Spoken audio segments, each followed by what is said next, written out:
नमस्कार, स्वागत है आपका। मैं हूं आपके साथ अनुराग सिंह। प्राइम एट 4 आप देख रहे हैं मैं, और बुलेटिन की शुरुआत करेंगे बड़ी खबर के साथ। बिहार दौरे पर गए प्रधानमंत्री नरेंद्र मोदी ने परिवारवाद पर जबरदस्त प्रहार किया है। परिवारवाद पर प्रधानमंत्री नरेंद्र मोदी ने तीखा हमला बोला। बिहार में परिवारवादी राजनीति हाशिए पर है। पीएम नरेंद्र मोदी ने ये बड़ी बातें कही हैं। माता पिता से विरासत में पार्टी को कुर्सी तो मिल जाती है, लेकिन मां बाप के कार्यकाल का जिक्र करने की हिम्मत नहीं मिलती। ये प्रधानमंत्री नरेंद्र मोदी बिहार में जब मौजूद थे तो उन्होंने सारी बातें कही, और इन शब्दों से ये पता लगाना मुश्किल नहीं है कि ये वे किसके लिए कह रहे हैं। दरअसल ये सारी बातें लालू यादव और तेजस्वी यादव के लिए कह रहे हैं। पीएम नरेंद्र मोदी इंडी के बड़े बड़े नेता चुनाव लड़ने के लिए तैयार नहीं है, ये बात भी पीएम नरेंद्र मोदी ने कही।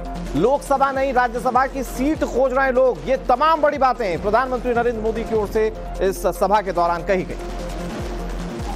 बिहार में परिवारवादी राजनीति हाशिए पर जाने लगी है। परिवारवादी राजनीति की एक और विडंबना है, मां बाप से विरासत में पार्टी और कुर्सी तो मिल जाती है, लेकिन मां बाप की सरकारों के काम का एक बार भी जिक्र करने की हिम्मत नहीं पड़ती है। ये है परिवारवादी पार्टियों की हालत।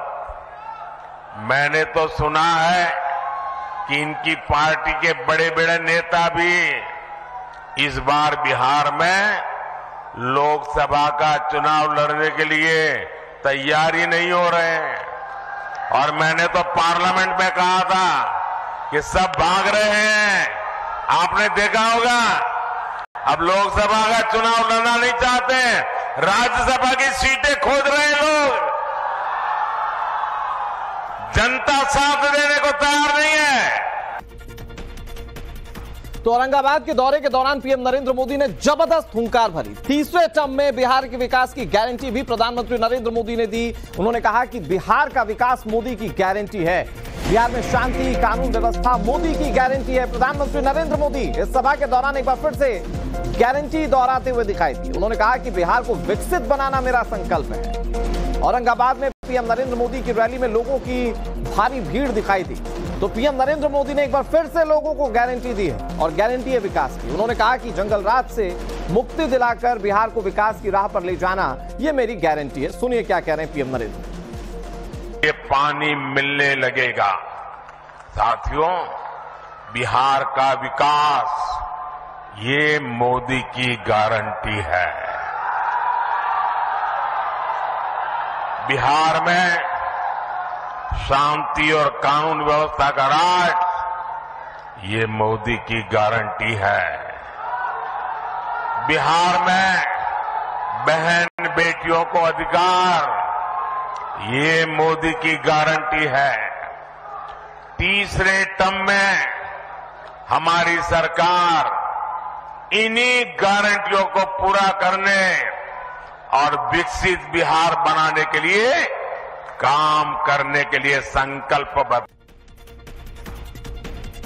बड़ी बात यह है कि प्रधानमंत्री नरेंद्र मोदी जिस मंच पर मौजूद थे, वहां पर बिहार के मुख्यमंत्री नीतीश कुमार भी थे, और पीएम मोदी की गारंटी पर नीतीश कुमार ने भी भरोसा जताया। कहा कि इस बार 400 पार मोदी सरकार पर उन्हें भी भरोसा है। सुनिए सर। तो हम लोगों के यहाँ भी बहुत सारा काम जो चल रहा है वो काम ये तेजी से कराएंगे। और आज तो मैं अभिनंदन करता हूं कि आप फिर पधारे हैं यहाँ, तो आज हम लोगों को बड़ी खुशी की बात है। आप पहले आए थे, इधर हम गायब हो गए थे, तभी हम फिर आपके साथ हैं। हम आपको आश्वस्त करते हैं कि अब इधर उधर होने वाले नहीं हैं, हम रहेंगे आप ही के साथ। इसलिए जरा तेजी से यहाँ वाला काम सब हो जाए। अब आप सब तो जानते ही हैं कि हम लोगों को तो एक ही साथ ना है भाई 5 से, तो हम लोग तो मिल करके लगातार कितना काम किए हैं। आप पहले जानते हैं कि कहीं कोई काम था, कुछ नहीं था, कहीं जाने का जगह नहीं था, कोई पढ़ता नहीं था, और सब हम लोग 5 से ही सारा काम इतना बिहार में करवाए हैं हम लोग आपस में मिलजुल करके कि आज बहुत आगे बढ़ रहा है। लेकिन हम तो अब यही चाहते हैं कि आपके द्वारा जो काम हो रहा है और राज्य का जो काम हो रहा है, सब मिल करके हर व्यक्ति एकदम ठीक हो जाए। और सबसे बड़ी बात है, हम चाहते हैं सबकी आर्थिक स्थिति बेहतर हो और सब लोग खूब आगे बढ़े, यही हम लोगों की इच्छा है। तो आज मुझे बड़ी खुशी है कि आदरणीय प्रधानमंत्री जी आए हैं और अब हमको पूरा भरोसा है कि आदरणीय प्रधानमंत्री जी बिहार आते रहेंगे। ये मुझको खुशी की बात है। और दूसरी बात है कि इस बार का जो चुनाव होने वाला है, तो इस बार तक कम से कम 400 सीट आप जीतिएगा, ये हमको पूरा भरोसा है। तो प्रधानमंत्री नरेंद्र मोदी विकास की गारंटी दे रहे हैं, नीतीश कुमार साथ रहने की गारंटी दे रहे हैं। बहरहाल जब बिहार पहुंचे पीएम नरेंद्र मोदी, उससे पहले वो बंगाल में थे। बंगाल के नदिया से पीएम नरेंद्र मोदी ने टीएमसी पर जमकर निशाना साधा। पश्चिम बंगाल में तोलेबाजों का बोलबाला है। प्रधानमंत्री नरेंद्र मोदी ने यह कहते हुए टीएमसी पर निशाना साधा। संदेश खाली में गुनहगारों को बचाया गया। पीएम नरेंद्र मोदी ने कहा, टीएमसी में बंगाल की महिलाओं को गुमराह किया गया है। दीदी को बंगाल की महिलाओं की चिंता नहीं है। ये तमाम बातें कहते हुए प्रधानमंत्री नरेंद्र मोदी टीएमसी पर जमकर बरसे। आपको बता दें कि नादिया में भी जबरदस्त भीड़ थी लोगों की। ये पीएम नरेंद्र मोदी के रोड शो की तस्वीरें हम आपको दिखा रहे हैं। और यहीं से पीएम नरेंद्र मोदी मंच तक पहुंचे और जब वो मंच पर पहुंचे तो उन्होंने टीएमसी पर जबरदस्त निशाना साधा। यहां पर भी पीएम नरेंद्र मोदी ने विकास की बातों को कहा और साथ ही साथ टीएमसी को कैसे निशाने पर लिया, आपको सुना। संदेश खाली की बहनें इंसाफ की गुहार लगाती रही, लेकिन टीएमसी सरकार ने उनकी एक नहीं सुनी। बंगाल में स्थिति ये है कि यहां पुलिस नहीं बल्कि अपराधी तय करते हैं कि उन्हें कब सरेंडर करना है, कब गिरफ्तार होना है।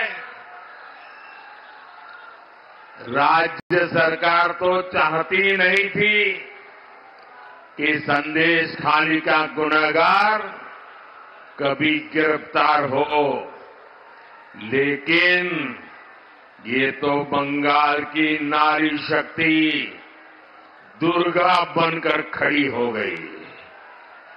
भाजपा का एक एक कार्यकर्ता उनके साथ खड़ा हो गया, तब मजबूरन इस राज्य सरकार को झुकना पड़ा।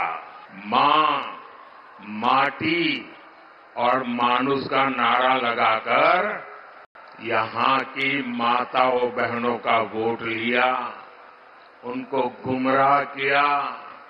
लेकिन आज मां, माटी और मानुष सभी टीएमसी के कुशासन में रो रहे हैं। पूरे देश में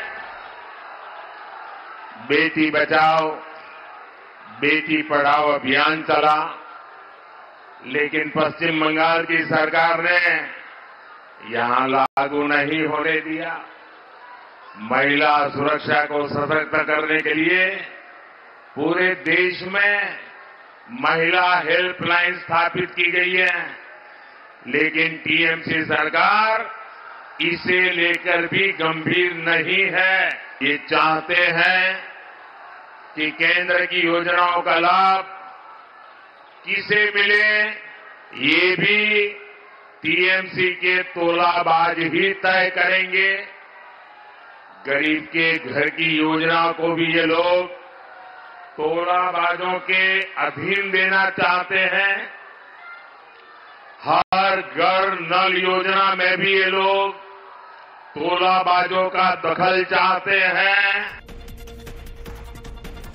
पश्चिम बंगाल से पीएम नरेंद्र मोदी ने महिलाओं को लेकर ममता सरकार पर बड़ा हमला बोला। कल और आज दोनों दिन पीएम नरेंद्र मोदी ने संदेश खाली को लेकर टीएमसी सरकार को कटघरे में खड़ा किया। मोदी अपने हर भाषण में संदेश खाली को लेकर टीएमसी पर जबरदस्त सियासी बाउंसर्स फेंक रहे हैं। जाहिर है लोकसभा चुनाव में संदेश खाली एक बड़ा मुद्दा बन सकता है और इसी को लेकर मुख्यमंत्री ममता बनर्जी, या यूं कहिए कि ममता दीदी टेंशन में है। अब संदेश खाली को लेकर ममता बनर्जी के खिलाफ क्यों माहौल बन रहा है, आपको ये बताते। दरअसल ममता बनर्जी के खिलाफ महिलाएं गुस्से में। बंगाल में 49% महिला वोटर्स हैं और बीजेपी इन्हीं महिलाओं की आवाज को लगातार उठा रही है। ऐसे में ममता को महिला वोटर्स को खोने का डर सता रहा है। सिंगूर और नंदीग्राम जैसे आंदोलन के बाद ममता के साथ बंगाल की महिलाएं बहुत ज्यादा कनेक्ट हो गई थी, वो जुड़ गई थी। 2019 में ममता ने 41% महिलाओं को टिकट भी दिया था। 2019 में बीजेपी ने 31% महिलाओं को मैदान में उतारा था। यानी बंगाल में महिलाएं किसी भी पार्टी का गेम बना या फिर बिगाड़ सकती हैं। और ऐसे में जब लगातार इस संदेश खाली के मामले को लेकर माहौल ममता के खिलाफ बन रहा है, तो वहां पर बीजेपी इसे लपकने की कोशिश कर रही है। अब 2 दिन 3 राज्य और हजारों करोड़ रुपए की परियोजनाएं पीएम नरेंद्र मोदी ने दी। इनमें झारखंड, बंगाल और बिहार के लिए पीएम नरेंद्र मोदी ने तोहफों की बरसात कर दी। और ये वो है जहां 96 लोकसभा सीटें आती हैं इन प्रदेशों से। ऐसे में इन 3 राज्यों का सियासी गणित समझना बहुत जरूरी है। झारखंड को पीएम नरेंद्र मोदी ने कितने की सौगात दी वो जानिए। पीएम नरेंद्र मोदी ने 35,700 करोड़ की सौगात पीएम यहां पर दी। झारखंड में कुल 14 लोकसभा सीटें हैं, जिनमें से 11 सीटें बीजेपी के पास हैं। अब दीदी के गढ़ बंगाल की बात कर लेते हैं। पश्चिम बंगाल में पीएम नरेंद्र मोदी ने 22,000 करोड़ रुपए की सौगात दी। पश्चिम बंगाल में कुल 42 लोकसभा सीटें हैं, जो कि भारतीय जनता पार्टी के लिए 400 प्लस जो अपना टारगेट उसने तय किया है, उसके लिए बहुत ज्यादा अहम भूमिका निभा सकती हैं। और अगर मौजूदा समय की बात करें तो 2019 में बीजेपी यहां पर सिर्फ 18 सीटें ही जीत पाई थी। अब बिहार की बात करते हैं। बिहार के विकास के लिए भी मोदी टॉप गियर लगा चुके हैं। बिहार को केंद्र ने 34,800 करोड़ रुपए का गिफ्ट दिया। बिहार में 40 लोकसभा सीटें हैं, इनमें से एनडीए के पास 39 हैं। 2019 में बीजेपी ने 17 तो जेडीयू ने 16 जीती थी और एलजेपी ने 6 सीटें जीती थी। लेकिन इस बार सारी की सारी सीटें जीतने का संकल्प लेकर पीएम नरेंद्र मोदी यहां पर पहुंचे और यहां पर पीएम नरेंद्र मोदी ने कई सारी सौगातें जनता को दी। अब आपको फटाफट अंदाज में आज के दिन की कुछ और बड़ी खबरें दिखाते हैं। संदिग्ध आरोपी का सीसीटीवी फुटेज सामने आया है। रामेश्वरम कैफे के बाहर इस फुटेज में साफ दिख रहा है कि संदिग्ध आरोपी ने सफेद रंग की टोपी और कंधे पर बैग टांगा हुआ है। पुलिस को शक है कि सीसीटीवी फुटेज में दिख रहे इसी शख्स का धमाके में हाथ हो सकता है। कैफे से आईडी बम के पार्ट्स और कई बैटरी बरामद की गई हैं। एनआईए और एनएसजी की टीमें इस मामले की जांच कर रही हैं। खबर पूर्वोत्तर में शांति के लिए केंद्र सरकार ने ऐतिहासिक कदम उठाया। भारत त्रिपुरा सरकार और त्रिपुरा के बीच समझौता हुआ है। गृह मंत्री अमित शाह की मौजूदगी में समझौते पर हस्ताक्षर हुई और इसे गृह मंत्री ऐतिहासिक दिन बता रहे हैं। बड़ी खबर हम आपको बता रहे हैं। गृह मंत्री की मौजूदगी में वो समझौता हुआ जो पिछले कई सालों से लंबित था। ये विवाद काफी पुराना है और यहां पर भारत, त्रिपुरा सरकार और त्रिपुरा के बीच में समझौता हुआ है। इस पर क्या रिएक्शन सामने है वो सुनाते हैं। प्रधानमंत्री जी के नेतृत्व में गृह मंत्रालय ने उग्रवाद मुक्त, हिंसा मुक्त और विवाद मुक्त नॉर्थ ईस्ट की कल्पना को साकार करने का प्रयास किया है। हमने ढेर सारे संगठनों से बात की, सरेंडर्स भी बहुत हुए। करीब करीब 10,000 लोग हथियार छोड़कर मेन स्ट्रीम में आए हैं और इसी के कारण आज नॉर्थ ईस्ट में विकास का एक माहौल बना है। ब्रू रियांग का समझौता हो या सीमाओं का समझौता हो, शुरुआत उसकी त्रिपुरा से ही हुई थी और ये टर्म में अब क्योंकि हम चुनाव में जा रहे हैं, अंतिम समझौता भी त्रिपुरा का हो रहा है। और बिहार से हिमाचल तक सियासी जगत में क्या हलचल है आपको दिखाते हैं जल्दी से। राजनीतिक जगत से जुड़ी तमाम बड़ी खबरें। पूर्व क्रिकेटर और पूर्वी दिल्ली से बीजेपी सांसद गौतम गंभीर ने सक्रिय राजनीति से संन्यास लेने का फैसला किया है। उन्होंने इस बात की जानकारी सोशल मीडिया पर साझा की। गौतम गंभीर ने सोशल मीडिया प्लेटफॉर्म एक्स पर लिखा कि मैंने माननीय पार्टी अध्यक्ष जेपी नड्डा से अनुरोध किया है कि मुझे मेरे राजनीतिक कर्तव्यों से मुक्त करें ताकि मैं अपनी आगामी क्रिकेट प्रतिबद्धताओं पर ध्यान केंद्रित कर सकूं। मैं माननीय प्रधानमंत्री मोदी और माननीय गृह मंत्री को हृदय से धन्यवाद देता हूं। उन्होंने आगे लिखा कि मुझे लोगों की सेवा करने का अवसर देने के लिए जय हिंद। हिमाचल प्रदेश में जारी सियासी संकट और गहराता जा रहा है। देहरा से विधायक होशियार सिंह ने अपने फेसबुक प्रोफाइल से कांग्रेस हटा दिया है। उन्होंने पार्टी का नाम हटाकर प्रोफाइल में देहरा का सेवक लिख दिया। इससे पहले विक्रमादित्य सिंह ने भी अपने फेसबुक प्रोफाइल से पीडब्ल्यूडी मिनिस्टर और कांग्रेस हटा दिया था। उन्होंने अपने प्रोफाइल को अपडेट करके हिमाचल का सेवक लिख दिया है। बिहार कांग्रेस में टूट का सिलसिला जारी है। नीतू सिंह ने कांग्रेस का हाथ छोड़कर बीजेपी का कमल थाम लिया है। इसका खुलासा तब हुआ जब उनकी वो तस्वीरें सामने आई जिसमें वो बीजेपी के 2 कद्दावर नेताओं से मुलाकात करती दिख रही हैं। पहली तस्वीर में नीतू डिप्टी सीएम सम्राट चौधरी को फूलों का गुलदस्ता देती दिख रही हैं, तो दूसरी तस्वीर में उप मुख्यमंत्री विजय कुमार सिन्हा को मिठाई खिला रही हैं।